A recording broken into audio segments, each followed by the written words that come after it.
The Reverend Charles Watts Whistler MRCS, LSA, was a writer of historic fiction that plays between 600 and 1100 AD, usually based on early English, Saxon chronicles, Norse, Danish Sagas and archaeological discoveries. Life. Charles Watts Whistler was the oldest son of the Rev. Rose Fuller Whistler, who was Vicar of Ashburnham in Sussex and a Vice-President of the Sussex Archaeological Society and, later, Rector of Elton, Hunts. He was descended from the Sussex branch of the old Thames Valley family of Whistler, from which descended, also, Rex Whistler and his brother the glass engraver Sir Lawrence Whistler, and he was also more distantly related to the Irish branch of the Whistler family, whose most famous descendant was the Anglo-American artist James McNeill Whistler. Charles Watts Whistler was educated at Merchant Taylors' School, London and Emmanuel College, Cambridge. He studied medicine at St Thomas's Hospital, London, and was a member of the Royal College of Surgeons and a licentiate of the Society of Apothecaries.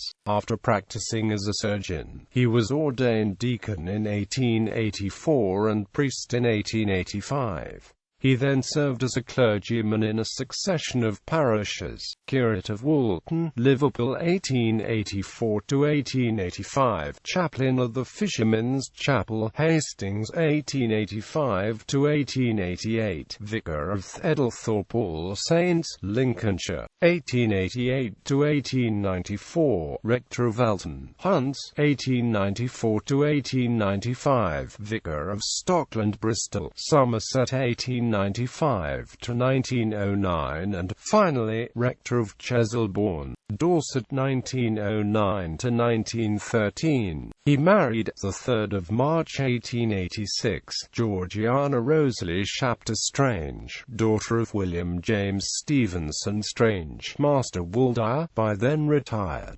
Whistler was interested in the history of England before the Norman conquest, and this is reflected in the subject matter of his prolific work as a historical novelist. His works were popular in the day, but the archaism of the language he adopted makes them less accessible to a modern readership. Works: A Thane of Wessex, Wulfric the Weapon Thane, King Olaf's kinsman, a story of the last Saxon struggle against the Danes in the days of Ironside and Cnut, King Alfred's Viking, a story of the first English fleet, Havelock the Dane, a legend of old Grimsby and Lincoln, For King or Empress, a Prince of Cornwall, a story of Glastonbury and the West in the days of Ina of Wessex, A King's Comrade, a story of old Hereford, Gerald the Sheriff, Essie Queen Sailing, A Prince Errand, Early Wars of Wessex, Dragon Osmond, a son of Odin. Summaries: Havelock plays around 580 to 600 AD in Denmark and England, 1 or 2 generations after mythical King Arthur, and shows early relations between the Danes and Saxons and the already Christianized Welsh in England. Also introduces dislike between Danes, Jutes and the Norse, based one of the most popular medieval sagas of the British Isles that has a lot of traits of the classic Nordic sagas. Prince of Cornwall takes place about 100 years or 4 generations later, California,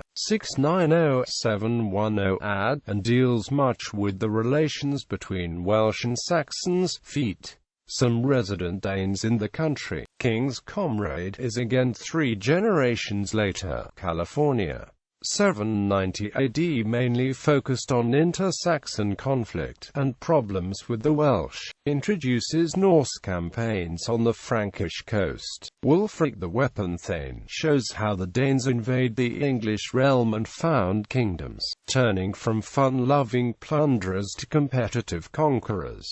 Thane of Wessex takes place shortly before King Alfred's rule. The hero is robbed of land and title through bitter intrigues, and banned from the realm. But as he tries to leave the kingdom, he's followed by pursuers who are after his life. Soon Whistler adds 1 or 2 tasty conflicts of interest. And we've got a man in a mess, how to do the right thing if you are right lesson without honor in the eyes of your former peers. King Alfred's Viking tells more of the battles between the English and the Danes, and is the story of the first navy of England, built by Alfred with a little help from Norse friends. California, 935 AD, of Sea Queens sailing. California, 1000 AD, King Olaf's kinsmen, a story of the last Saxon struggle against the Danes in the days of Ironside and Cnut.